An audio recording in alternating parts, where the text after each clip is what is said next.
فخر آپ کہیے گا یہ جو آج منظر عام پر ڈیٹیلز آئی ہیں اس سے کیا تاثر پیدا ہوتا ہے یا کیا پیغام جاتا ہے؟ علینا دیکھیں، جو یہ جسٹس قاضی فائز عیسیٰ کی طرف سے خط ہے یا اس سے پہلے جسٹس منصور علی شاہ کی طرف سے خط تھا، اس سے ایک بات تو کنفرم ہو گئی ہے کہ جو عدلیہ کے اندر تقسیم ہے وہ اس حد تک بڑھ گئی ہے کہ وہ اب اندر کھاتا جو ہے یا ود ان سپریم کورٹ کی لمیٹیشن میں رہتی تو اچھی بات تھی، یہ اب پبلک میں آنا شروع ہو گئی ہے۔ اس سے میں سمجھتا ہوں پہلی بات تو یہ ہے کہ عوام بھی اس سے کافی مایوس ہوں گے، خاص طور کے اوپر ان کی امیدیں ہوتی ہیں سپریم کورٹ سے کہ ان کو انصاف ملے گا ہائیسٹ فورم سے، لیکن جب یہ ایک تاثر ملے گا کہ ججز اپنی جو لڑائیاں ہیں یا اپنے کچھ انٹرسٹ کی بنیاد کے اوپر اس طرح خط و کتابت کر رہے ہیں، تو میرا خیال ہے کہ یہ ایک اس کا تاثر اچھا نہیں جائے گا۔ جہاں تک بات ہے یہ خط کے حوالے سے جو اس کے مندرجات ہیں جو جسٹس قاضی فائز عیسیٰ کی طرف سے اٹھائے گئے ہیں، جو 11 نکات ہیں جو عبدالقیوم صدیقی صاحب نے رپورٹ کیے ہیں، اس میں میرا خیال ہے بڑے اہمیت کے حامل ہیں، خاص طور کے اوپر کہ 11 بجے کے بعد وہ کوئی کیس نہیں سنتے، اور اسی حوالے سے جو ان کے فیلو ججز ہیں جو بینچ کے ساتھ مختلف کیسز میں ہوتے ہیں، انہوں نے بھی اپنے کنسرنز کا اظہار کیا، یا جو باقی جتنے بھی جسٹس قاضی فائز عیسیٰ کی طرف سے ریزنز بتائی گئی ہیں کہ انہوں نے کیوں کمیٹی سے ہٹایا۔ میں سمجھتا ہوں کہ بڑی اس سے پہلے اگر آپ دیکھیں تو جسٹس اعجاز الاحسن کے حوالے سے بھی انہوں نے اسی طرح کا ایک وہ لیٹر لکھا تھا کہ وہ فرائیڈے کو ہیئرنگ ہی نہیں کرتے اور جو مڈ ڈے وہ چھوڑ کے چلے جاتے ہیں، لاہور چلے جاتے ہیں۔ ایک طرف ہماری جو عدلیہ میں کیسز کی جو تعداد ہے وہ دن بدن بڑھتی جا رہی ہے، جب یہ چیف جسٹس آئے تھے تو شاید 53 یا 54,000 جو پینڈنسی تھی کیسز کی، اب دیکھیں تو یہ 60,000 کے قریب آ گئی ہے، اسی لیے انہوں نے ایڈ ہاک ججز بھی لگائے کہ وہ کیسز کی تعداد کم ہو جائے۔ یہ معاملہ جوں کا توں ہے، اور پھر اگر ججز کے جس طرح قاضی فائز عیسیٰ نے بھی کہا کہ یہ ایک تو 11 بجے والا، اور دوسرا یہ کہ کیسز کے یہ جو ایڈ ہاک ججز ہیں ان کو اسپیسیفائی کر دیا گیا کہ 1100 مخصوص کیس ہیں، صرف وہی سنیں گے، اس کے علاوہ کیسز میں وہ نہیں سنیں گے۔ دیکھیں یہ جو جسٹس منیب اختر کا اور جسٹس قاضی فائز عیسیٰ کا اگر معاملہ دیکھیں تو یہ آج کا معاملہ نہیں ہے، یہ کافی پرانا معاملہ ہے۔ جو جسٹس منیب اختر کے حوالے سے جو ریزرویشنز ہیں چیف جسٹس قاضی فائز عیسیٰ کی، اگر ہم ماضی میں جائیں تو جب یہ عمران خان کی گورنمنٹ نے چیف جسٹس اب موجودہ جو چیف جسٹس ہیں قاضی فائز عیسیٰ، ان کے خلاف جب ریفرنس دائر کیا تھا اور جب یہ ان کی فل کورٹ سماعت کر رہا تھا، تو سب سے زیادہ جو ٹف ٹائم تھا، جو اس طرح کے ریمارکس اور جو اس طرح کے وہ دیے گئے تھے، وہ جسٹس منیب اختر کی طرف سے سب سے زیادہ ان کے خلاف سخت ریمارکس دیے گئے تھے۔ ایک وقت تو ایسا بھی آیا تھا کہ شاید ان کے کچھ ایسے ریمارکس کی وجہ سے یہ جو قاضی فائز عیسیٰ کی جو وائف تھی وہ عدالت کے اندر انہوں نے وہ رونا شروع کر دیا تھا۔ پھر یہ معاملہ وہاں پہ نہیں رکا، اس کے بعد ہم نے دیکھا کہ جب یہ جسٹس منیب چیف جسٹس نے کوئی صحافیوں کے متعلق کیس ٹیک اپ کیا تھا، اس ٹائم یہ چیف جسٹس نہیں تھے، تو اس پہ یہ جسٹس عمر عطا بندیال کی سربراہی میں ان سے مقدمہ وہ واپس لے لیا گیا، اور پھر جسٹس منیب اختر نے ایک مشہور زمانہ وہ جو ججمنٹ دی تھی کہ ماسٹر آف دا روسٹر جو ہے وہ کون ہوتا ہے، چیف جسٹس ہوتا ہے۔ تو یہ جو ان کے ساتھ جسٹس منیب اختر کے ساتھ جو اس طرح کے جو تحفظات ہیں یہ آج سے نہیں ہے، یہ کافی عرصہ پہلے سے چلے آ رہے ہیں۔ لیکن ایک دوسری جو اس کا پہلو ہے کہ جو جسٹس منصور علی شاہ ہیں وہ تو یہ جو چیف جسٹس ہیں قاضی فائز عیسیٰ ان کے بہت زیادہ کلوز سمجھے جاتے تھے، بلکہ ان کی آپس میں دوستی مشہور تھی۔ جب یہ ان کے خلاف ریفرنس آیا تھا قاضی فائز عیسیٰ کے خلاف، تو شاید جسٹس منصور علی شاہ وہ واحد جج تھے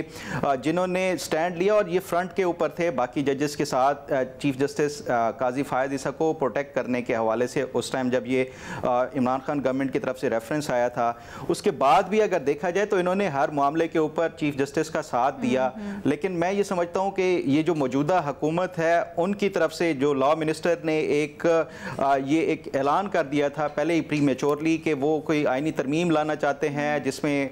جو چیف جسٹس ہے اس کا ٹینیور شاید وہ ایکسٹینڈ کرنے کے لیے 3 سال وہ بڑھا دیا جائے گا۔ اس کے بعد میرا خیال ہے کہ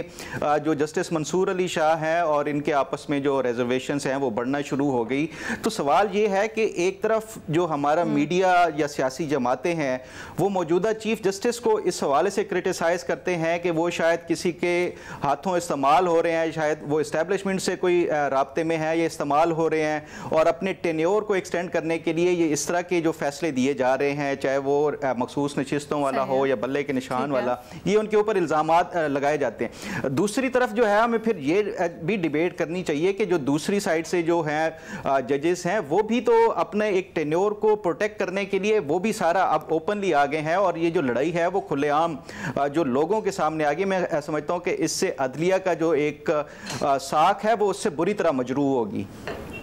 سر ایک اور چیز کہیے گا، آپ نے درمیان میں حوالہ دیا ایک پرسنل چپکلش بھی ہے، لیکن یہاں پر کیا آپ کو پرسنل معاملات نظر آ رہے ہیں؟ کیونکہ جو آج خط کے مندرجات ہمارے سامنے آئے ہیں اس میں تو ان کے جو پروفیشنل کانڈکٹ ہے منیب صاحب کا، اس کے اوپر ریزرویشن ظاہر کی گئی ہیں.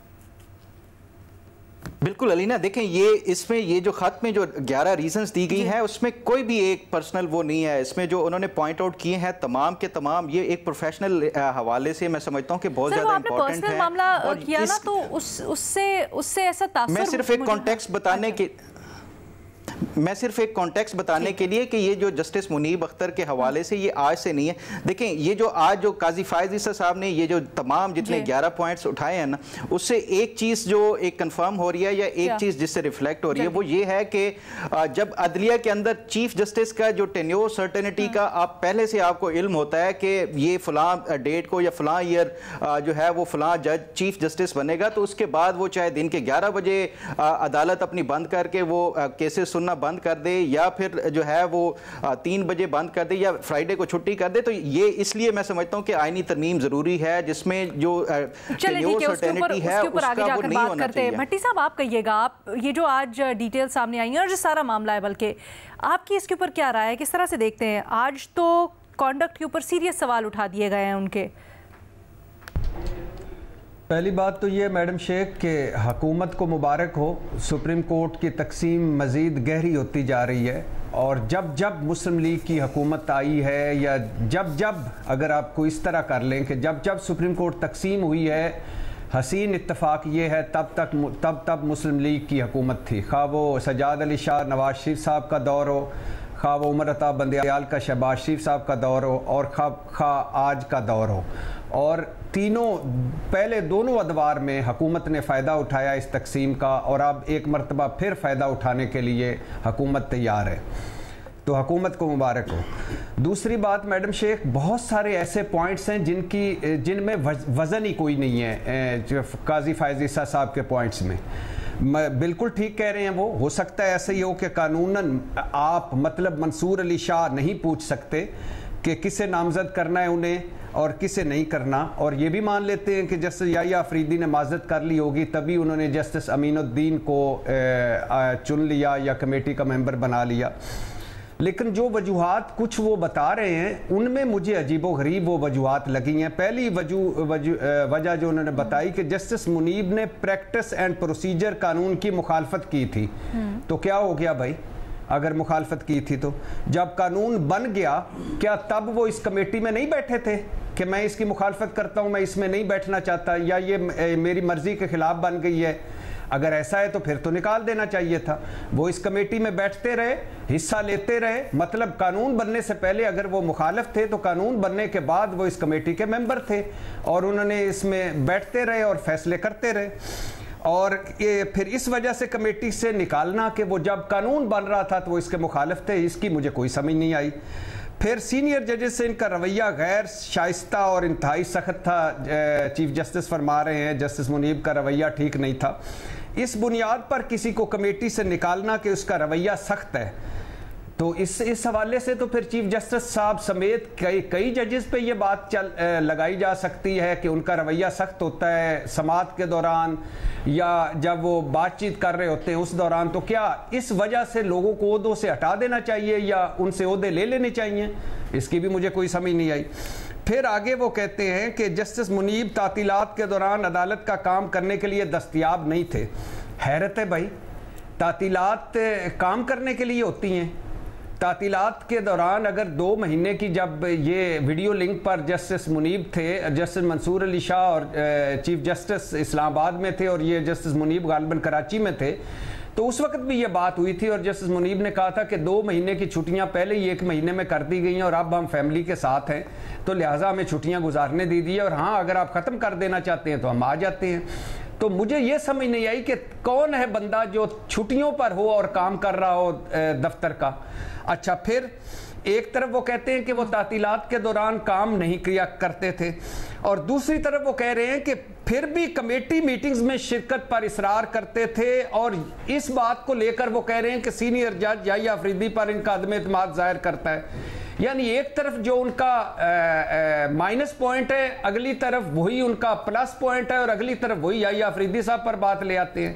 اچھا، یہ بھی بڑی عجیب سی بات ہے، کبھی کہتے ہیں کہ وہ تعطیلات کے دوران کام نہیں کرتے، کبھی کہتے ہیں وہ تعطیلات کے دوران اصرار کرتے تھے کہ مجھے کمیٹی باقی کام نہیں کرتے، صرف کہتے ہیں میں میٹنگ میں ضرور آؤں گا۔ جی مجھے پوائنٹ، جی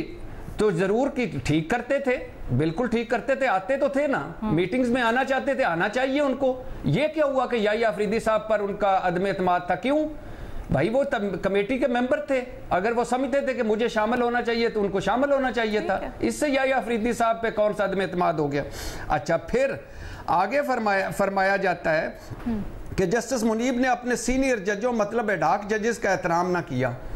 کوئی وجہ بتائیں گے کیسے احترام نہ کیا؟ کیا احترام نہ کرنے پر ایڈاک ججز کا جج کو کمیٹی سے نکال دینا چاہیے، یا یہ وجہ بنانی چاہیے کہ وہ سینئر ججز کا احترام نہیں کرتے تو اب اس کو کمیٹی میں نہیں رہنا چاہیے؟ پھر آگے فرماتے ہیں پریکٹس اینڈ پروسیجر ایکٹ کہتا ہے کہ ارجنٹ مقدمات 14 روز میں سماعت کے لیے مقرر ہوں۔ جسٹس منیب نے ارجنٹ مقدمات 14 روز میں سننے سے انکار کیا۔ بھائی جسٹس منیب کا تو ایک ووٹ تھا، اگر آپ اور چیف جسٹس صاحب اور جسٹس منصور کہتے کہ نہیں 14 دن میں سننا ہے تو جسٹس منیب اقلیت میں چلے جاتے تو آپ سن لیتے یہ مقدمات۔ اسی طرح ایڈاک ججز کو شریعت ایپلیٹ بینچ کے مقدمات بھی نہیں سننے دیے گئے تھے۔ باقی دو جو ہیں منصور علی شاہ صاحب اور جو چیف جسٹس ہیں وہ کہہ دیتے کہ نہیں ان کو سننے چاہیے تو وہ سن لیتے۔ اور آخری دو پوائنٹس میڈم شیخ، جسٹس منیب ان دو ججوں میں تھے جنہوں نے گرمیوں کی پوری چھٹیاں کی، یہ بھی ان کا قصور ہو گیا خیر سے۔ اور پھر آڈیو لیک کیس پر حکم امتناعی جاری کر کے کہیں کیس سماعت کے لیے مقرر ہی نہیں ہونے دیا، یہ اب اس کا کمیٹی سے پتہ نہیں کیا تعلق ہے۔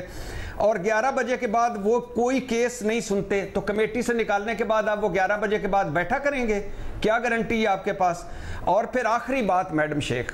یہ 11 وجوہات جو بتائی ہیں چیف جسٹس صاحب نے، یہ حکومت کو کیسے پتہ چل گئی؟ یہ حکومت کو کیسے پتہ چل گیا کہ ہمارا چیف جسٹس منیب سے ان 11 وجوہات کی وجہ سے نالا ہے اور کمیٹی سے نکالنا چاہتا ہے کہ انہوں نے دھڑا دھڑ قانون سازی کر دی؟ کیا وجہ ہے کہ ادھر قاضی فائز عیسیٰ صاحب ان 11 وجوہات پر نالا ہیں اور ادھر قانون سازی ہو جاتی ہے؟ تو بہت ساری ایسی چیزیں ہیں جنہیں ابھی انفولڈ ہونا ہے، بہت ساری ایسی چیزیں ہیں جو ابھی انفولڈ ہوئی ہیں۔ مجھے نہیں لگتا کہ کوئی چیف قاضی فائز عیسیٰ صاحب کی وجوہات میں کوئی وزن ہے۔ اچھا سر، دلچسپ آپ کے سوالات ہیں اور میں چاہوں گی اس کا جواب بھی لیں، بٹ ایک چیز ضرور نوٹ کر لیجئے گا، آپ نے ایک نقطہ اٹھایا کہ سخت رویہ تو باقی سب ججز کا بھی ہوتا ہے یا سماعت کے دوران، تو سماعت کے دوران والے ججز کے رویے کی بات نہیں کر رہے۔ وہ ایک میٹنگ تھی، غالباً جوڈیشل کمیشن کی میٹنگ تھی جس کے اندر یہ رپورٹ بھی ہوا تھا، بڑی تلخی ہوئی اور جسٹس منیب صاحب اٹھ کر چلے گئے جب ان کی اے جی سے یا کسی ممبر سے تو میں ہوئی، اور اس کے بعد وہ واپس بھی نہیں آئے۔ جی وہ اس کا ذرا پس منظر نوٹ کر لیجئے کہ جسٹس منیب آئے، انہوں نے پوچھا کہ حکومت ایک آئینی ترمیم لانا چاہتی ہے، کیا وہ لا رہی ہے؟ جو تھے اٹارنی جنرل، انہوں نے کہا کہ یہ اعظم نذیر تارڑ اس کا جواب دے سکتے ہیں، میں نہیں دے سکتا، اور ہم حکومت سپریم جوڈیشل کونسل کو یہ بتانے کے مجاز نہیں ہے یا آپ پوچھنے کے مجاز نہیں ہے۔ اس پر جسٹس منیب نے کہا کہ جب آئینی ترمیم ہی ابھی یہ اجلاس ہی اسی پہ ہو رہا ہے اور آئینی ترمیم کا ابھی پتہ نہیں تو پھر بیٹھنے کا کیا فائدہ؟ اس پر وہ اٹھ کر چلے گئے۔ اگر اس ایک بات پر ان کو کمیٹی سے نکالنا ہے تو پھر تو مطلب خیر ہو گئی سب کی۔ اچھا